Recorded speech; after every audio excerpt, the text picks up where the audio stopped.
Nah, oleh karena Allah Subhanahu wa taala dakwah dengan takwa semulaikan dan sabar.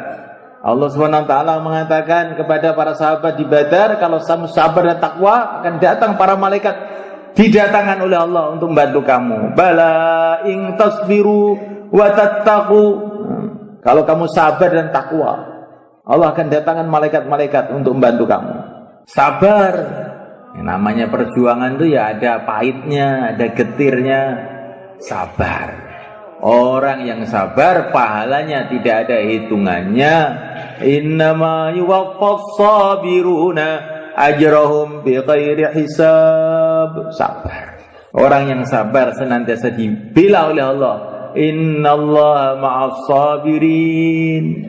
Sabar. Sabar itu bagaimana toh? Keadaan bagaimanapun tetap istiqomah dalam agama, istiqomah dalam mendakwakan agama, nah itu namanya sabar. Sabar itu bukan diem gitu. Kalau sabar diem itu batu-batu sabar itu namanya. Bukan sabar itu, saya sabar saja terus tidur. Itu bukan sabar namanya.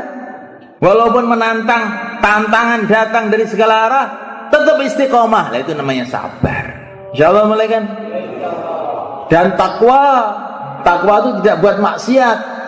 Maka waktu para sahabat ada di Syam, dekat Palestina sana, itu rahib-rahib Palestina, pendeta-pendeta Nasrani di Palestina mengatakan kepada bawahan-bawahannya, kita nyerah aja sama orang Islam itu. Orang Islam nggak bisa diperangi karena mereka dibela oleh Allah. Maka bawahan-bawahannya itu mengatakan, Pak Pendeta, orang Islam itu jumlahnya dikit, senjatanya juga sedikit, kita jangan kalah sebelum perang begitu. Maka pendeta-pendetanya mengatakan, kamu ingin coba? Udah kamu coba, tapi sebelum perang coba dulu begini, wanita-wanita kamu yang cantik-cantik kamu keluarkan semua, suruh jejer di pinggir jalan sana. Sama bawa intan-intan berlian kamu sebarkan di jalan. Kalau nanti orang Islam kok lewat di situ, kok sampai buat maksiat sama perempuan-perempuan itu, udah kamu perangi, mesti kalah. Kok sampai ada yang ngambilin itu intan-intan itu, udah kalah dia. Tapi kalau tidak, jangan kamu coba-coba, mampus kamu menghadapi mereka. Maka sahabat-sahabat jalan, wanita-wanita yang cantik-cantik itu yang nggak cantik gak dikeluarkan. Ya. Dijajar di pinggir jalan. Maka Sayyidina Abu Ubaidah bin Jarrah mengatakan pada para sahabat, ini ada perang yang lebih gawat daripada perang senjata. Saya pesen dua perkara. Pertama, baca surat An-Nur. Qul lil mu'minina yaghuddu min absarihim wa yahfadhu furujahum. Katakanlah kepada orang-orang iman, tundukkan pandangan, jagalah farji, jangan sampai berbuat maksiat dengan farjinya. Kemudian yang kedua, kamu kalau jalan lihat bawah, jangan lihat kemana-mana, seperti kamu sedang sholat. Dah, jalan. Nah ini sahabat-sahabat itu ikut bayan hidayah itu kuat memang. Bangsa orang dakwah bayan hidayah tidur itu sudah nggak masuk. Sudah nggak masuk itu sudah. Bayan hidayah cuma dua aja, baca surat Nur. Dan ternyata ini sahabat tuh hafal semua itu surat Nur. Kita pun nggak hafal juga. Di antara isinya surat Nur itu orang tuh suruh tundukkan pandangan dan menjaga farji, jangan sampai buat maksiat. Maka mereka jalan. Maka sahabat itu sudah bayan hidayah suruh tundukkan pandangan, menunduk terus sehingga wanita-wanita di mana-mana itu sudah nggak ada yang dilihat, jalan aja terus. Seorang sahabat karena dia menunduk terus melihat ada intan terjatuh di situ, maka dia ini malah tersenyum. Orang kafir bodoh. Agama saya mau dibeli seperti dengan intan seperti ini. Bodoh, tolol, terus jalan terus. Agama kok mau dirusak dengan hanya intan? Apa ini? Jalan terus. Melihat keadaan seperti itu, orang-orang di Palestina itu sudah keder semua. Wah, ini orang-orang seperti ini nggak bisa diperangi. Itu sudah, kita damai saja. Palestina kita serahkan sama orang Islam aja lah. Itu semuanya kan. Kita mau keluar tuh dengan cara seperti itu. 4 bulan tidak melihat wanita yang bukan mahramnya walaupun sekali, enggak ada. Tundukkan pandangan. 40 hari tidak buat maksiat, tidak menggunjing orang, tidak menghina orang Islam. bahkan tidak buruk sangka sama orang Islam, lurus kayak para sahabat. Nanti orang kafir kedir semua malaikat, menyerah sebenarnya, nggak usah bawa senjata. Dakwah dengan sayang kepada umat malaikat, seperti yang dicontohkan Nabiullah Ibrahim alaihissalam. Faman tabi'ani fa innahu minni wa man 'asani fa innaka ghafurur rahim. Siapa yang ikut aku golonganku, siapa yang tidak ikut aku menentang aku, sesungguhnya Allah Maha Pengampun lagi Maha Penyayang, semoga diampuni oleh Allah, disayangi oleh Allah. Ini sikapnya Nabi Ibrahim pada umat itu kayak begitu. Faman tabi'ani fa innahu minni wa man 'asani fa innaka ghafurur rahim. Ikut golongan saya, tidak ikut semoga diampuni oleh Allah. Masya Allah, bagaimana itu lembutnya hatinya Nabiullah Ibrahim. Bagaimana lembutnya hatinya Nabiullah Isa alaihissalam, sampai beliau berdoa, in tu'adzibhum fa innahum ibaduk wa in taghfir lahum fa innaka antal azizul hakim. Ya Allah, bila engkau siksa mereka, mereka ini hamba-hambamu juga. Bila engkau ampuni mereka, sesungguhnya engkau adalah yang maha menang lagi maha bijaksana.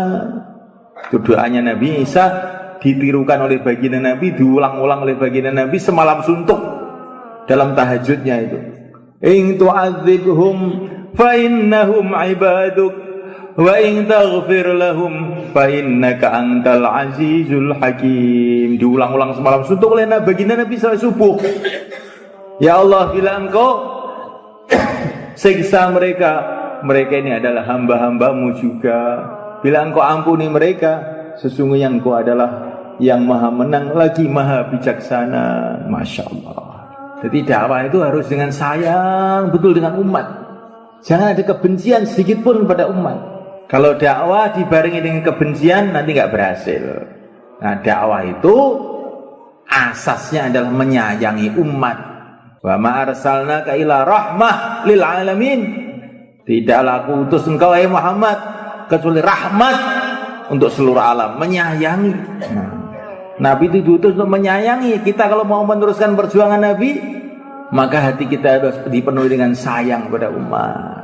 Sayang pada umat. Tandanya sayang mau datang. Betul kan mereka? Kalau ada orang sakit kecil-kecil setengah mati, kalau kita memang betul-betul sayang, mesti kita akan datangi dia, akan kita tolong dia, akan kita carikan obat dia, kita akan keluarkan uang untuk dia. Begitu juga seorang dai. Ini umat ini dalam keadaan bahaya besar karena mereka tidak mengenal Allah, tidak mengamalkan agama Allah. Mereka dalam bahaya besar, lebih bahaya dari segala penyakit. Nah, kalau kita mengetahui umat dalam bahaya besar, apa sikap kita? Kita sayangi mereka, kita datangi mereka, kita dekati mereka, kita menangis untuk mereka. Dalam satu hadis dikatakan, seumpama ada satu orang saja menangis untuk satu kelompok manusia, Allah tidak akan adab mereka. Jadi umat Islam ini menderita di mana-mana karena sedikitnya orang yang menangis untuk umat. Dakwah dengan mujahadah semua kan. Mujahadah itu apa yang dimaui nafsu kita tentang. Nafsu kita sekarang ini ingin pulang, keluar 4 bulan. Nah, itu namanya mujahadah. Insyaallah malaikat. Masya Allah. Kalau kita ini punya prinsip mujahadah, nanti macam-macam pengalaman ruhani akan kita dapatkan. Saya pernah baca dalam kitab Qasasun Nabiyyin karangnya Tha'labi. Beliau cerita, itu di Mesir itu dulu ada seorang Nasrani. Itu punya keistimewaan macam-macam. Kalau dia panggil burung, burung sini-sini, burung-burung datang. Kalau ada orang sakit, kasih air itu sudah sembuh. Sehingga seorang ulama ini, wah ini bahaya, ini bisa merusak umat Islam nih orangnya. Maka ulama tadi datang ke orang Nasrani tadi. Pendeta, saya datang ke sini untuk ngajak kamu masuk Islam. Maka orang Nasrani itu dengan mudahnya, iya, saya masuk Islam sekarang juga. Oh, yang benar. Oh, Ini jangan main-main. Saya tidak main-main. Ini benar betul. Kok bisa begitu? Gimana? Saya ini punya amalan Pak Kiai. Amalannya apa? Pokoknya apa nafsu saya tentang. Ketika saya punya amalan, semua nafsu saya tentang. Allah tundukkan burung, tundukkan binatang-binatang, tundukkan penyakit kepada saya. Ketika Pak Kiai datang ngajak saya masuk Islam, saya tanya nafsu saya, mau nggak? Tidak mau. Maka saya tentang, saya masuk Islam sekarang juga. Nah, orang itu kalau berani menentang nafsunya, nanti dapat hidayah. Dan Allah akan kasih dia macam-macam keistimewaan. Maka kita tentang nafsu kita saat ini. Insya Allah, kan? Awal memulai ini supaya kita terbiasa menentang nafsu ini, kita bangkit untuk kerja dakwah ini, siapkan waktu awalnya 4 bulan. Bismillah. Silahkan berdiri.